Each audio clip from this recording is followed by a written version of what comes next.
Good afternoon, guys, and welcome to the podcast.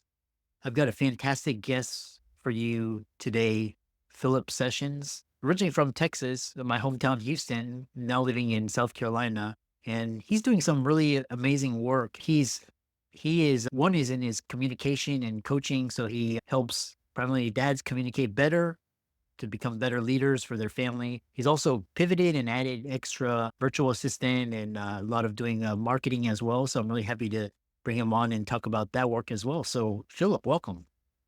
Hey, Christopher, thanks for having me. Yeah, and I love the work that you're doing. You're a public speaker and a coach, primarily helping dads. So talk about how you got started, and I'm excited to dive into the conversation. Yeah, so it really goes back to not being comfortable with speaking myself and really getting passed over for opportunities in the corporate world to be able to move up and have opportunities be on cool and exciting projects. But I was also on projects and involved in stuff, but I got talked down to too. So it was really weird, like this weird dynamic. I get passed over, but then I was always the person that they relied on. But then it was like I got talked down to, and it was like, oh, you're not really doing that work. And so really figuring out how to find my own voice and confidence or self-confidence and everything. And it was really through learning how to speak up for myself.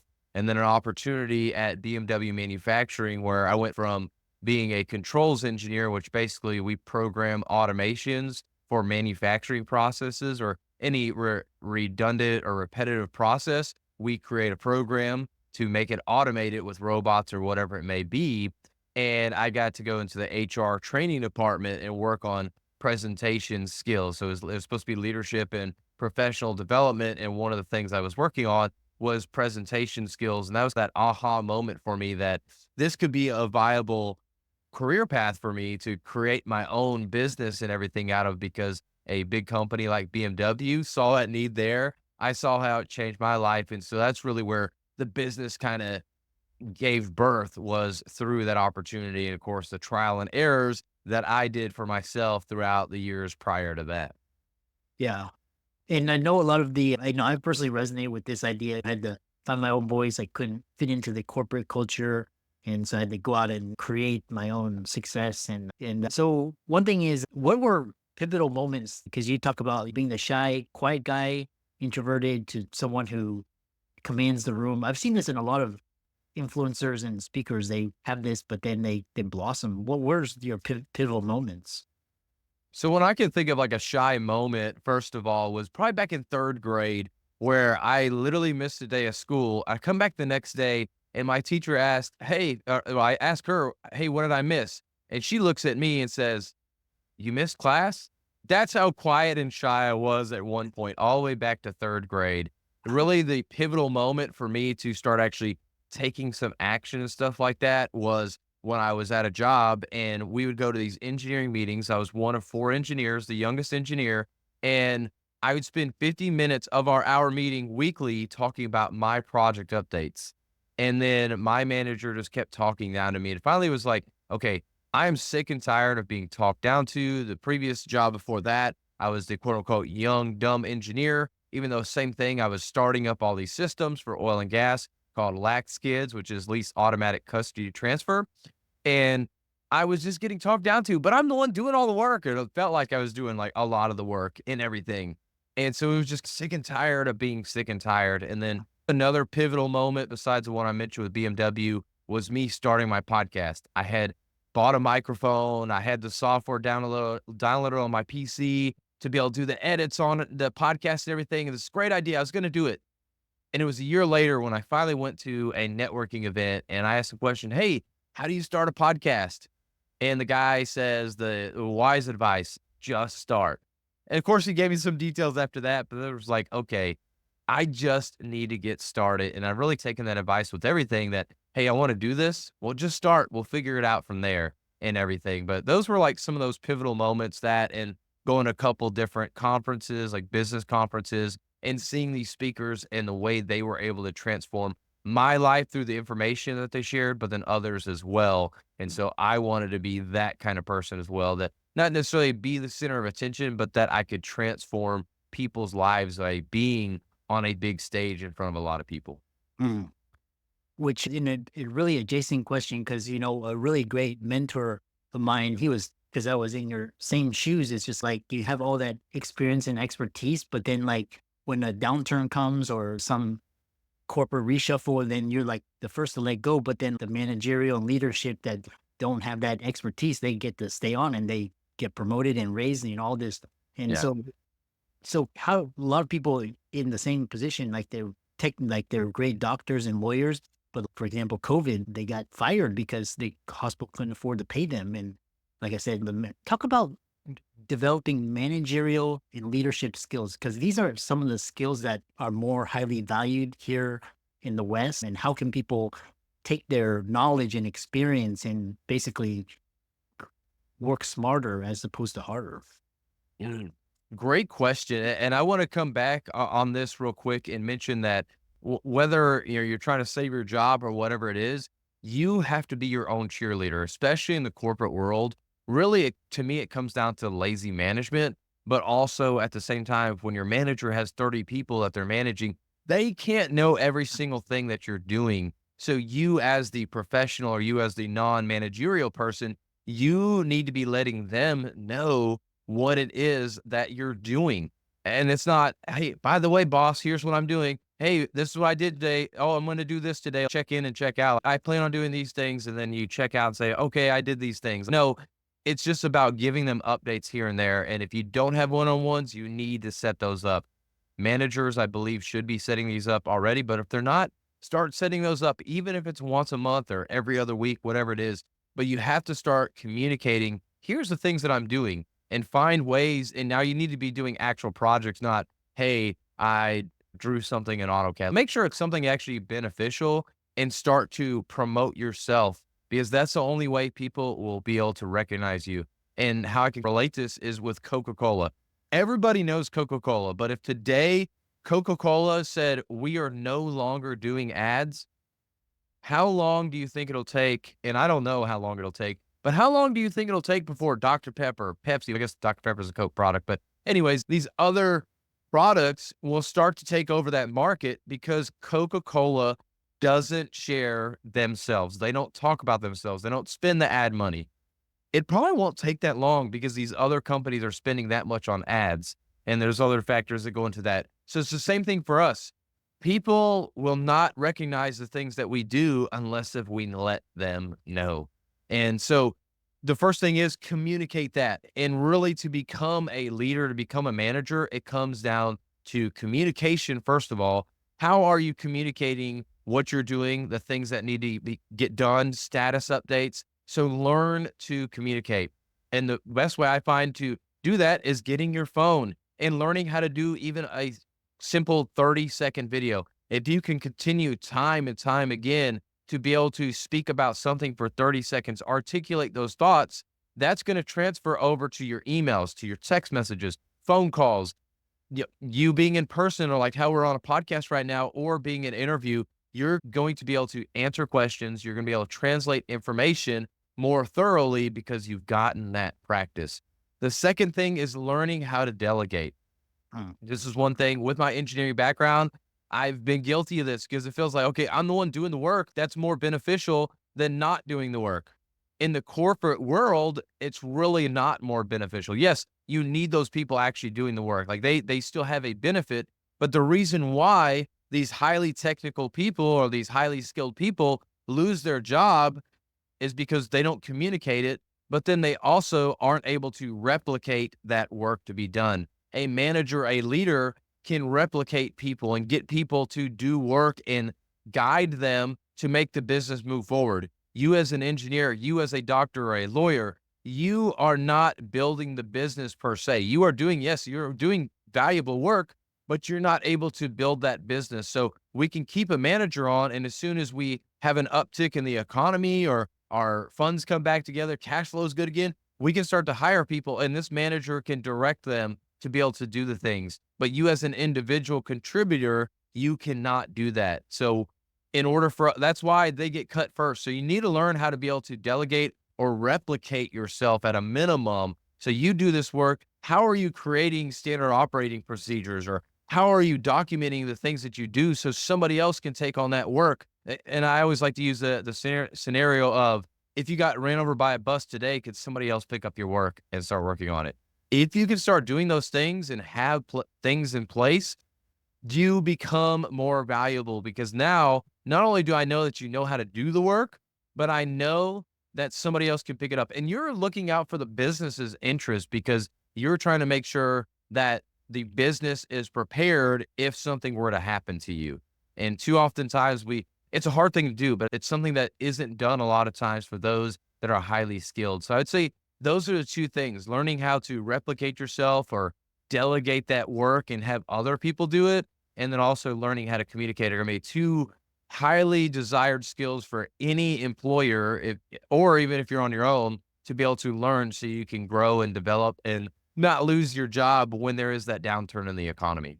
Yeah, it's really another mindset shift because I was actually talking about it. I had another guest who was saying the same thing. Like he kept getting fired or let go, and he was like he was harder working than a lot of the people that got to stay on. He is, yeah, this is not fair. The world is not fair, and he was like he's oh, I got to work smarter, not harder. Which you so said. The next question I have for you is because let's say this individual or employees like they're doing that, they're promoting, they're communicating, they're adding value, and at some point, sometimes there is a glass ceiling in the corporate world. And so, how do these skills translate to going out on your own, like becoming an entrepreneur? You were coaching and you were speaking, and how do these skills translate from what you were just talking about in the corporate setting? Yes, these two skills, communication can impacts every part of your life. And I'm a true believer that 90+% of all problems that you have, personal, business, whatever it is, come down to a lack of communication or poor communication at a minimum. And so if you get better at communicating, you're able to do so much more and not have as many problems. You're still going to have problems, but you'll have much less problems if you can communicate better. And so learning to communicate will allow you to start working with people, and people are what make you actually have a business. Because believe it or not, and it's an unfortunate thing, as you're starting your business, like, you have all these friends that are supportive of you. They think it's a great idea, but they're not the ones that are going to buy from you, but they're the ones that trust you. So in order to get a stranger to trust you, you have to communicate well so they can understand what it is that your product or service does, who you are, and building that trust. And how that happens is through good communication. So you really need to get that good communication in the first place. And then the other side, that delegation, is really, and it may not be necessarily directly that, hey, you've got your friend, you've delegated work to them to do, but maybe you're getting them to help put that word out there, planting that seed, which goes back to the communication. But hey, just specifically saying this is what you need help with, or here's what you're trying to do and everything, and have other people help you out, which it goes back to the communication, but you're also starting to be able to delegate that work. And as soon as you can start to afford it, try and find ways to be able to actually delegate that work to somebody else, whether it's a virtual assistant or actually hiring an in-house employee or whatever that may be, so you can start to replicate yourself. And now you're creating more value within your business and with yourself, because now you're not only doing everything, you have somebody else doing that. And so that's a $10 task or a $30 task or a $100 task that you now have offloaded to somebody else, and now they can focus on that full time. So I would say really working on those two things will really help translate over. But besides that, when you're in that corporate role, look at the business side. What are the systems that are in place there? What are the sales like? And so I'd say that the systems behind a corporation, how they run that, is something that you need to look at, learning to communicate, and then also sales/marketing, getting yourself out there. But really, that word of mouth, talking to individuals, is going to be a huge thing for you when you're going out in your business. But then also learning how to sell. That is probably one of the hardest things for me as an engineer and everything that I had to really pick up. So finding books and just really getting after it and having conversation after conversation and trying to go and have more and more sales conversations. And by doing that, all of a sudden I'm able to get more business because I'm talking to more people than rather than waiting for them to come to me, because they're not going to come to you. You have to go to them until you get to become a Coca-Cola or a BMW where they start to come to you. Yeah, I love that. And what you were referring to is because basically you were talking about as an employee or a highly skilled employee, you're contributing, but you're not building or you're not leading or managing and so when you go out on your own, these skills you're talking about building, you have to hire people, you have to manage them, and you can use people or now you've got AI and software Yeah. to do that. And throughout the whole thread of the conversation, you're talking about communication and how does this communication thread apply? Because not only in corporate, but in the business setting and family setting with your spouse and your kids, how does that change? I always look at who the person is. So with my spouse, I'm going to talk to them different than I will talk to my kids, especially since they're 8 months old and 3 years old. A lot different age there and everything. And so obviously the one's not talking yet, but the 3-year-old is talking. But just who is the person I'm talking to? And I'm going to try to talk to them in that manner. And we're in geographically different locations, but we're still part of the South. So it's a little bit different. The Houston area, you're going to have a little bit more business minded, so you can be a little bit more direct. Here in South Carolina, people are a little bit more laid back. They want to be able to be more friendly first, and then we can start to have more of that direct conversation. But if you go up to New York, it's going to be very direct. Let's just shoot right to the point and everything. So you have to know where you're at geographically, who that person is, and everything, and really tailor that communication to that person. And so, same thing with my wife. I'm not even though I'm an entrepreneur, maybe even a man, we like to shoot from the hip and just figure things out as we go. Yeah. I need to explain to her what the benefit of this is, what the plan behind this is. She needs to see security in something before I do it, or a for sure plan. At least that's how my wife is. And I think that's, a lot of guys that I've talked to, it seems to be that same way. I don't want to stereotype necessarily, but you have to look at the person and what their background is, how you think they're going to react. And it is a little bit of assumptions, but as you get to know them, it becomes not an assumption, it's actual factual information. And so just going based on where they're at and start to communicate the way that they need to. Mhm. Unfortunately, as technical people, and people in general, we want to focus on talking to people the way we want to be talked to. We want to work with people the way we want to be worked with. But that's not how the real world works. Everybody's focused on themselves. So we need to focus on that person, that individual we're talking to, and try and communicate with them in the way that they want to be communicating. And so that's what I would say. Just start to focus in on the person, how they want to be communicated to, and that conversation will go a lot better. Mm. Yeah, I'm always reading books about personal development and just empathy. And the more it boils down to what you're talking about is just emotional intelligence and how you can lead and manage. A lot of people, myself included, I still have monotone, and you talk about communication and kind of your vocal tonality and the way you present is how you do it. So what's like techniques that people can do to overcome their monotony and become more engaging and interesting and charismatic? I would start maybe like end of sentences and stuff. So if I ask a question, like, hey, what do you think about this? Like I'll ask, I'll try to emphasize like that instead of, what do you think about this? If I say this, then it's okay. So you're making a statement or is it a question? It's confusing. So try to work on if you're asking a question versus a statement. And then also, what's the emotion behind that sentence? So another extreme example is, I'm so sorry to hear about your in-law passing away. I'm smiling. I sound excited. That doesn't sound sorrowful at all. But I said, oh my gosh, I'm so sorry to hear about the loss of your in-law. That sounds more sorrowful. So really focusing on that end of sentence, whether it's a question or not, or a statement or whatever it may be.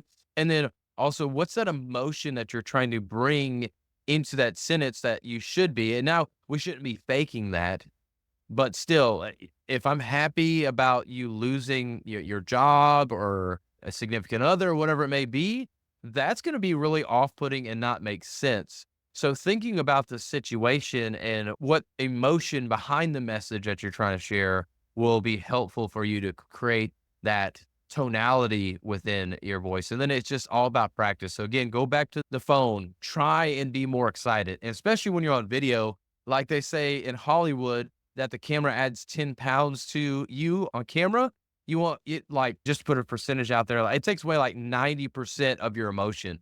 you're going to come off across as less emotional on video. So you really have to overemphasize that on video versus in person. You're going to have more of those emotions. So very similar with the phone call too. It's going to be a little bit less emotional on a phone call. So make sure that you're working on those emphases or whatever as you're trying to do that. But I would focus in on that, the end of the sentences, as well as the tonality or the emotion that you want to have from that message that you're trying to give as well to really help with the tonality.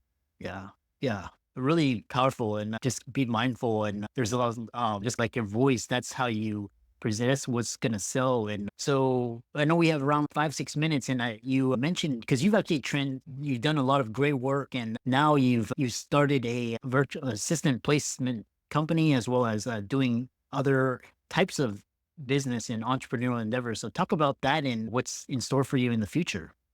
Yeah, so I'm still doing the speaking coaching, but what I found is that through this speaking coaching and getting on podcasts and stuff like this, and what I've done in my past, so as I got better at speaking myself, I started teaching people on that. But as I started using virtual assistants to leverage my time and buy my time back, really is that I started seeing the need in the market. And so I was like, well, why not start a business on this? And it helped. I had a couple of friends that wanted some assistance with that also. And so what I do is I source virtual assistants from the Philippines and I help busy business owners be able to buy back their time by getting executive assistants who would do calendar email management or do podcast editing. I've got an executive assistant, I've got a podcast editor, I've got a social media manager, and I actually have a lead gen and appointment setter. So I've got a VA for all four of those things. So literally four VAs that work for me and probably spend 160 hours, 120 to 160 hours. Not all of them are quite full time yet,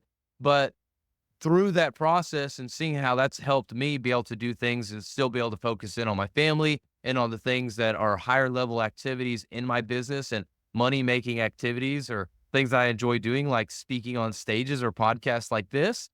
I saw that need in the market. And so that's what I do. I help people be able to find the right fit candidate for them to be able to start doing aspects of the business that need to get done, but that they don't necessarily like to get done, or they're so bogged down in that, such as social media, that they can't actually get to the things that they need to actually get to. And so that's in a nutshell what we do is really help you find expertise and talent that you can then buy back your time to be able to do things that will be more beneficial or more fun for you within your business. Yeah, I really love that. And I really enjoyed this conversation. How can people find out more about you and they want to hire you for coaching or public speaking or even like helping finding an assistant and all of that? How can they reach you and contact you? So to create a central location, if you want to go either to Facebook or LinkedIn, you can find me there. Facebook is The Real Philip Sessions with one L, and LinkedIn is Philip Sessions. But if you want to go to the websites, speakingsessions.com is the public speaking coaching website, and Refined VA, so VA for virtual assistant.com is the website for the virtual assistant placement agency. Yeah, awesome. And again, keep up the great work and really enjoyed this conversation. Yeah, Chris, thanks so much for having me. And yeah, you continue to do this awesome work, really interviewing people. Podcast is another great way for you to get better at speaking. And so, yeah, you doing this is going to help you as well as you continue to develop and grow. And I'm doing the same thing. I'm developing and growing my speaking all the time too. Excellent. But thanks for having me.